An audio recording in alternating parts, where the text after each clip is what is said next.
Hello friends, आज हम बात करने वाले हैं standard fifth English medium SSC subject और उसमें हमारा चैप्टर नंबर 7 फ्रीज्ड जोन।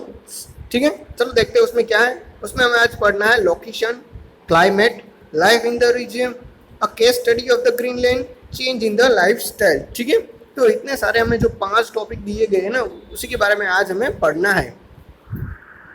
तो जिस तरह से हमने पिछले लेसन में देखा था कि फ्रीज जोन कहाँ पे होता है, ठीक है, तो इससे पिछले जितने भी लेसन थे उसने हम वहाँ पे हमने ये देखा था कि डिफरेंट डिफरेंट जो कॉन्टिनेंट्स है, डिफरेंट डिफरेंट जो जोन है, वहाँ का लाइफ स्ट्रक्चर किस तरह से है। तो आज उसी में से हम देखने वाले हैं एक नेक्स्ट पार्ट फ्रीज जोन के बारे में। चलो देखते हैं लोकेशन कहाँ पे है उसका। There are two freeze zone once in a each hemisphere. The north freeze zone lies between the Arctic Circle 66 1.5 north degree and the North Pole 90 degree, and the south freeze zone is lies between the Antarctica Circle 66 half degree south and the South Pole 90 degrees. ठीक है, तो बता दें क्या, देखिए ये मान लो कि हमारा अर्थ है, ठीक है, ये उसका इक्वेटर है। क्या कहते हैं, 66 डिग्री से लेके 90 डिग्री तक यहाँ तक, और यहाँ से 66 डिग्री से लेके यहाँ तक। ठीक है, और इन दोनों के बीच में जो एरिया है, ये वाला एरिया, उसी को कहते हैं, इसको नॉर्थ जोन और इसको साउथ जोन। ठीक है, नॉर्थ जोन में north freeze zone, south zone में साउथ फ्रीज जोन। ओके,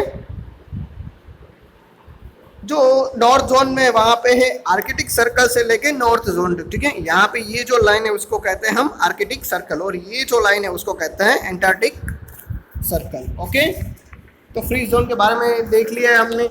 देखते हैं उसका पॉलिटिकली मैप किस तरह से है। देखो, ये है हमारा आर्कटिक जोन। ठीक है, यानी कि ये जो ग्लोब, जब आप देखोगे ऊपर से ग्लोब का एरिया, ठीक है, तो ऐसा ही मैप आपको नजर में आएगा। ठीक है, ये नॉर्थ वाला जोन है और ये है साउथ वाला जोन, ये नीचे की साइड होगा ग्लोब के। अब देखते हैं उसमें क्या है।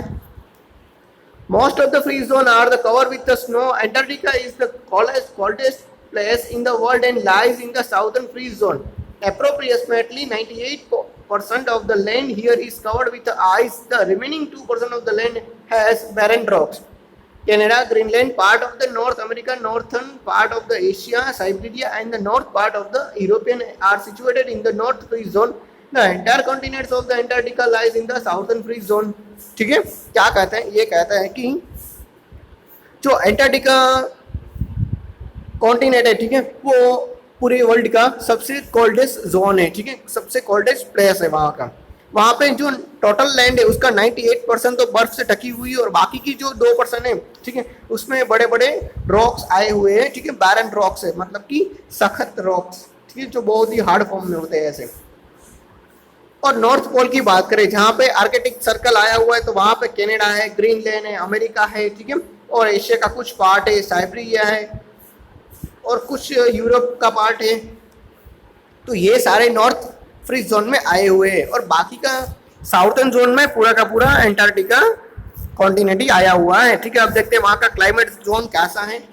Both the freeze zone receive very little sunlight in the winter and the temperature drops down to -40 Celsius and temperature is always below the freeze point, accompanied by the chilled cold wind and cold blizzards. The summer season is warm and lasts only for 2 to 3 months. The temperature range from 3 degree to 12 degree Celsius in the region. There is 50 to 30 semi of the rain in the year. South Pole is the coldest, windiest and driest place on the earth. The lowest temperature ever recorded here is -88 Celsius at Vostok station in Antarctica. ठीक है, क्या कहते हैं यहाँ पे, ये कहते हैं कि जो टेम्परेचर होता है ना, वो दोनों जोन में इतना गिर जाता है कि कभी कभी -40 सेल्सियस तक पहुँच जाता है। ठीक है, क्योंकि वहाँ पे जो ठंडी हवाएं चलती है ना, उसी हवाओं की वजह से क्या होता है कि उसी के पहाड़ होते हैं, ठीक है, वहाँ पे बर्फ़ जम जाती है और टेम्परेचर इतना हाई हो जाता है। और वहाँ की जो टेम्परेचर, जो ठंडी हवाएं है, उसी को कहते हैं हम ब्रिलिजार्ड्स। ठीक है, क्या कहते हैं, ब्रिलिजार्ड्स। वहाँ का जो समर सीजन है ना, वो थोड़ी सी गर्म होती है, लेकिन वो भी लास्ट 2 से 3 महीने तक की, ठीक है, समर का भी। और उसकी जो रेंज होती है वो होती है 3 डिग्री से लेके 12 डिग्री तक की रेंज होती है, ठीक है। यानी कि समर भी हमारे यहाँ के विंटर से ज़्यादा ठंडा होता है, ठीक है। वहाँ पे एनुअली जो रेन है वो 50 to 30 सेल्सियस के भी सेंटीमीटर है, वहाँ से उतनी ही गिरती है। वो बहुत ही ड्राई प्लेस है। और बात करें तो साउथ प्लेस है जहाँ पे एंटार्क्टिका जोन आया हुआ है, ठीक है, वहाँ वो जो जोन है पूरा वो सबसे वाइंडेस्ट है, ठीक है, मतलब कि ज़्यादा ठंडी भी, पवन भी वहाँ पे ज़्यादा चलता है और ड्राइस्ट प्लेस है। ड्राइस्ट मतलब कि सूखा प्रदेश भी ज़्यादा है, ठीक है। और उसका जो टेम्परेचर है वो -88 सेल्सियस तक चला जाता है। कहाँ पे? वास्टोक स्टेशन है एंटार्क्टिका में, वहाँ पे। अब बात करें तो हमें यहाँ पे कुछ पिक्चर्स दिए गए, जैसे कि ग्लेशियर। ग्लेशियर का मतलब ही होता है बर्फ के जमे हुए बड़े बड़े पत्थर, ठीक है। अब बात करते हैं ब्लूईबेरीज, ठीक है। ब्लूईबेरीज से वो एंटार्क्टिका जो जोन है वहाँ पे पाई जाती है, लेकिन वो हम बाद में देखते हैं, आगे देखते हैं लाइफ इन द रीजन, ठीक है। उसकी लाइफ कैसे, प्लांट लाइफ देखते हैं उसमें। Some of the ice in the freeze zone melt in the summer season. Plants like mosses, liverworts, lichens, grasses, and bushes grow here. These have adapted to the survive in the extreme environment, tolerant low temperature and dehydration. The two species of the flowering plants found in the region are Antarctica hair grass and Antarctica pillarwort, which are found in the southern Orkney Island, the South Shetland Island, and along the western Antarctica Peninsula. There are no forests in the freeze zones. Blueberry, cranberry, and wild currants are grow in some plant places during the summer here. ठीक है। क्या कहा जाता है? ये कहा जाता है कि जब समर सीजन स्टार्ट होता है ना, तो जो ग्लेशियर होता है वो थोड़ा थोड़ा पिघलने की शुरुआत होती है। तो उसी पानी से क्या होता है कि कुछ ना कुछ चीज़ें ग्रो हो जाती है, जैसे कि मोइसी से, लिवरवर्ट से, लीचेन से, ग्रासी से, बसी से, वो सारी चीज़ें वो ग्रो हो जाती हैं, ठीक है, प्लांट के थ्रू। हाँ, लेकिन वहाँ का जो टेम्परेचर है और एनवायरनमेंट है वो इतना मॉडरेट भी नहीं है कि वो अच्छी तरह से ग्रो हो सके, ठीक है। वो अपना डिहाइड्रेटेशन भी नहीं कर सकती, मतलब कि पानी है वो भी नहीं निकाल सकती। और एंटार्क्टिका जो जोन है वहाँ पे स्पेशली बात करें तो वहाँ पे एंटार्क्टिका हेयर ग्रास है, ठीक है, वो अच्छी ग्रो होती है। और एंटार्क्टिका पिलर वर्थ है, ठीक है, पिलर वर्थ है, वो अच्छी तरह से ग्रो हो जाती हैं। और वो भी हमें साउथ ओरकेनी है, ठीक है, आइलैंड है, वहाँ पे मिल जाती है। सेटलैंड आइलैंड है, वहाँ पर भी मिल जाती है। ओके, आगे देखते हैं वहाँ पे। और दूसरी बात करें तो वहाँ पे ब्लूबेरी है, क्रैनबेरीज है और वाइल्ड करंटा है, वो भी हमें वहाँ से मिल जाता है। अब देखते हैं वहाँ की एनिमल लाइफ किस तरह की है। A few birds like the Arctic tern and the snowy owl inhabited this region. Reindeer, caribou, hare, ermine, polar bear, musk, ox, seal, whale, walrus, and wolf like a dog called huskies are found in the North Freeze zone. These dogs are used for hunting and pulling sledges. Penguins, fish, seals, and krill are also found in the Antarctica. Dragonfish and elephant sea are commonly found in the Antarctica. अब बात करें तो कुछ birds है, जैसे कि snowy owl है, वहाँ पे वो पाया जाता है। फिर है रेनडियर है, केरिबो है, हेयर है, एर्मिनी है, पोलर बियर है, मस्क ऑस्क है, ठीक है, सील है, फिर है वेल है। तो ये सब हमें पाए जाते हैं, ठीक है। वालरस भी हमें वहीं से पाले जाते हैं। अब बात करें तो हमें ये पिक्चर में यहाँ पे जो डॉग्स दिखाई दे रहे हैं ना, ठीक है, उसकी बात करें तो वो डॉग है, वो वुल्फ की तरह दिखते हैं, लेकिन वो एक्चुअल में डॉगी है। और उस डॉगी को कहा जाता है हुस्कीस, ठीक है। क्या कहा जाता है? हुस्कीस। और वो हमें नॉर्थ फ्रीज जोन में पाए जाते हैं, ठीक है, यानी कि आर्कटिक जोन में। और वो काम क्या है? वो तो एक तो हंटिंग करने के लिए यानी कि शिकार करने के लिए काम आते हैं, और दूसरा क्या है कि जो स्लेड हमें दिख रही है पीछे, ठीक है, वो खींचने में काम आते हैं। और एंटार्क्टिका जो जोन है, ठीक है, सबसे कोल्डेस्ट प्लेस, ड्राइएस्ट प्लेस, वहाँ पे हमें जो ड्रैगन फिश है वो दिखाई जाती है। वो भी हमें पिक्चर दिया गया है, तो एक बार अच्छी तरह से देख लेंगे हम। अब देखते हैं वहाँ की ह्यूमन लाइफ किस तरह की है। Life in the freeze zone is a very difficulty due to the extreme climatic condition and the lack of the vegetation in use the Eskimos who are native of the Greenland have adapted to the harsh climate. They are short and stout people. They have a flat face with small eyes. Their skin is copper yellow in color. In the North Freeze zone, Eskimos build their house with the snow box. These houses are called igloos, and these are airtight houses. They enter and exit through a tunnel. The floor of the house is covered with the thick skin and fur of the animal. People in the frozen region depend on the animal for everything. However, the Antarctica is not inhabited by any permanent residents.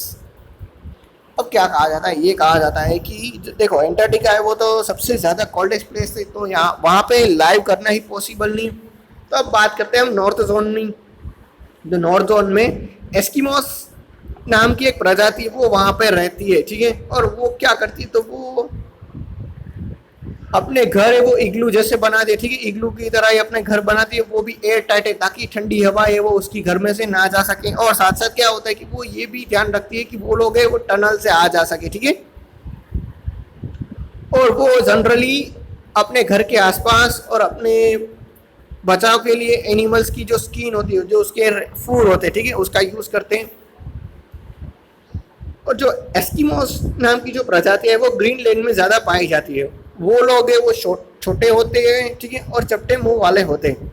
साथ ही उसकी जो skin की colour है वो copper yellow colour की होती है, ठीक है, और स्मॉल आइज भी होती है। ओके, आगे देखते हैं।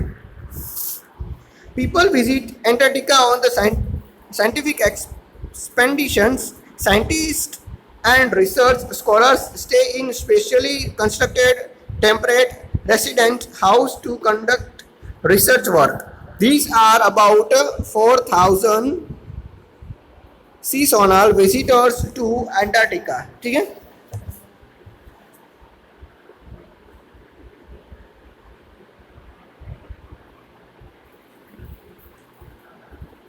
अब बात करें एंटार्क्टिका, तो एंटार्क्टिका में देखो कोई लोग तो नहीं रहते, लेकिन कुछ साइंटिस्ट और कुछ रिसर्चर है वो वहाँ पे आते हैं, ठीक है, अपना रिसर्च का काम करने के लिए। और वो ऐसे घर पे रहते हैं जहाँ पे जो उसको ठंडी से भी बच रहे और गर्मी भी मिलती रहे, यानी कि कुछ स्पेशल कंडीशन वाले होम में रहते हैं।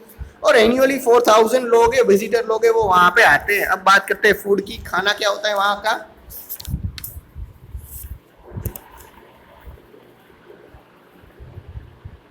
Inuits are mainly hunter. Earlier they used harpoons to hunt animals. Harpoons is a long spear with a rope attached to it. Eskimos make a hole in the snow and wait near it. Well, a fish or some other animal comes up to the hole to breathe fish air. They kill it with the harpoons. The harpoons have now been replaced by rifles for hunting. Inuits also use boat for hunting sea animals. These boats are called kayaks. अब क्या है कि इन्यूट्स है वो Hunter होते हैं, ठीक है, यानी कि जो हम आदिवासी लोग कहते हैं वो उसी को हम वहाँ पे क्या कहेंगे, यूनिट्स, ठीक है। तो यूनिट्स का मेन काम क्या था, हंटिंग का करने का था। और वो अपने साथ है वो हार्पून्स ले जाते थे, ठीक है। हार्पून्स का मतलब कुछ एक शिकार करने का औजार ले जाते थे। और हार्पून से वो क्या होता है कि जिसके ऊपर हम तीर लगा के जो रोप होती है उसको कनेक्ट करके जो अपना हथियार है वो छोड़ सकते हैं, ठीक है, यानी कि बो और एरो की तरह। तो इस तरह का उसका हार्पून था, ठीक है। हम यहाँ पे एरो है वो कनेक्ट करके लगा सकते हैं। लेकिन आज के टाइम में तो वो चेंज हो गया है, जो हार्पून है वो चले गए। अब बात करते हैं वो लोग हार्पून्स के इंस्टिंक्ट जो गन्स आती है, राइफल्स आती है, उसका यूज करते हैं, ठीक है। और साथ साथ वो लोग है वो वाटर में भी ट्रैवल करते हैं, ठीक है। सीज में तो क्या होता है कि सी में जाने के लिए कुछ ना कुछ बोट जाए तो उसकी बोट को हम कहते हैं कयास, ठीक है, क्या कहते हैं, कयास। आगे देखते हैं उसमें, they are made of the seal skin. Omax is a board which is used for whale hunting. They eat the meat of the seal and reindeers and use their skin for making boards and cloths and tent. ठीक है, अब क्या है, अब ये कहता है कि ये जो बोर्ड्स है वो जनरली जो सील आती है ना उसी की स्किन से बनती है, ठीक है। देखो यहाँ पे हमें पिक्चर भी दिया गया है हार्पून्स का, ओके। यहाँ पे उसका उन लोग अपना तीर लगाते थे और यहीं से वो अपना तीर छोड़ देते थे। आगे देखते हैं, तो उमाइक्स है वो एक बड़ी सी बोट होती है जो वेल का शिकार करने के लिए काम आती है, और जो जनरली ये लोग है वो क्या करते थे, सील और जो रेनडियर है उसका शिकार करते थे और उसी की स्किन से अपनी बोट, अपने कपड़े और अपने जो रहने का घर का जो सामान है वो बनाते थे, टेंट्स वगैरह। आगे देखते हैं क्लॉथ, कपड़े क्या पहनते थे वो लोग। Inuits of all the age group use jacket with hoods lined with fur. They also wear long boots, gloves, warm leggings, and a special jacket called parka. They made clothes from fur and skin of seal, reindeer, and other polar animals. ठीक है, तो generally जो इन्यूट्स है वो क्या पहनते थे, वो जैकेट पहनते थे, ठीक है, और बड़े बड़े ग्लव्स, जूते भी पहनते थे ताकि वो ठंडी से बचे रहे। और हमें यहाँ जो जैकेट पहनते थे स्पेशल वाला जैकेट उसको पार्का कहा जाता है, ठीक है, और उसके आसपास एनिमल के जो फूर है वो लगाए जाते थे ताकि वो गर्मी देते रहें और ठंडी से बचते रहे। अब हमें यहाँ पे माइलस्टोन दिया गया, तो 4 माइलस्टोन है वो आप अपनी तरह से ट्राई करना, ठीक है, एकदम ईजी है, वो आ जाएंगे। अब देखते हैं case study of the Greenland, ठीक है, ग्रीनलैंड की केस स्टडी करनी है हमें। तो पहले हम इंफॉर्मेशन पैटर्न में देख ले। Greenland is the fast becoming a popular holiday destination and is gradually affecting of it climate, ठीक है। जो ग्रीनलैंड वो क्या करता है, वो ये करता है कि फास्ट ग्रोइंग आज का टूरिज्म प्लेस है, ठीक है। सब लोग है वो जनरली ग्रीनलैंड और वगैरह प्लेसों में घूमने के लिए जाते हैं और इसकी वजह से उसके जो क्लाइमेट है वहाँ पे ज़्यादा इफेक्ट हो रहा है।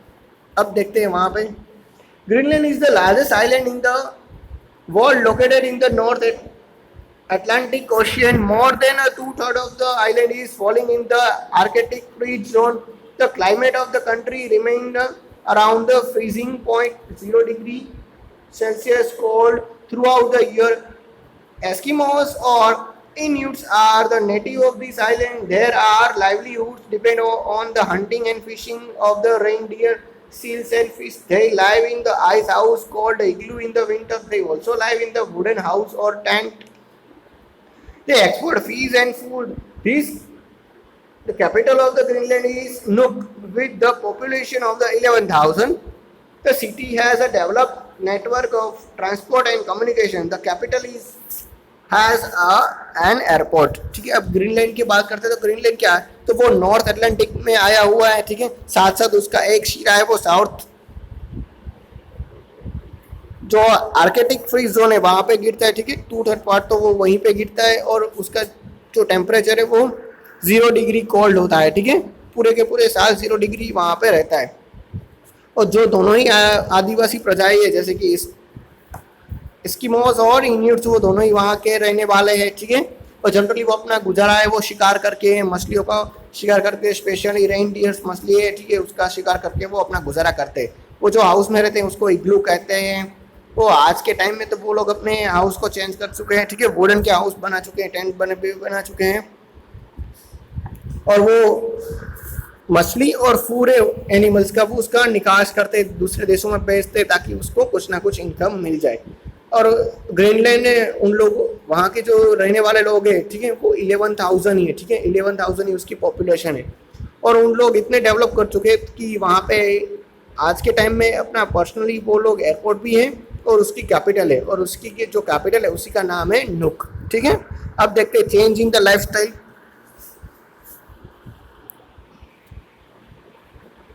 Today, life in the frozen region has undergone many changes. There is electricity and permanent house at a many places. There are schools, hospitals, and shop in the many village and town.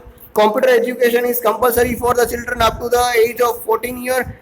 People listen to radio, which keep them in touch with the world.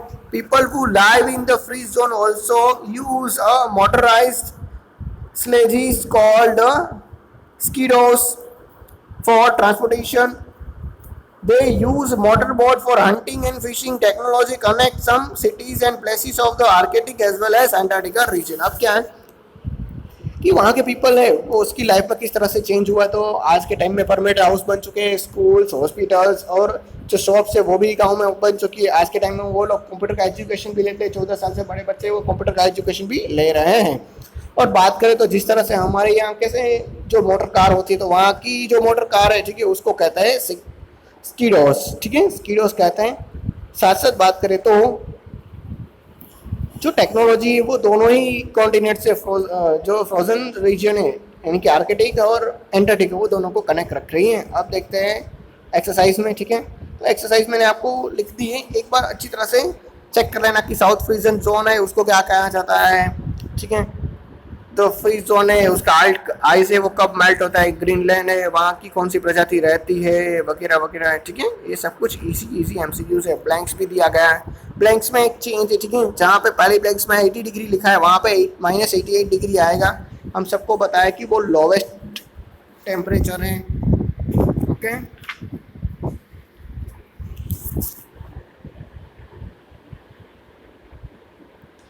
बाकी सब मैंने बता दिया है, one word में देख लेते थे। तो जैकेट का नाम है, कौन से घर में रहते हैं, ठीक है, फिर कौन सी बोट है, कलर कौन सा है वो उन लोगों का, और वो उसका उन लोगों का ऑक्यूपेशन क्या था। क्वेश्चन आंसर तो मैंने सारे टिक कर दिए हैं, ठीक है, पेज नंबर भी बता दिए हैं। तो एक बार ट्राई करना, वरना मैं आपको PDF में भेज दूंगा। और इसी के साथ हमारा यूनिट भी कंप्लीट होता है। Thank you.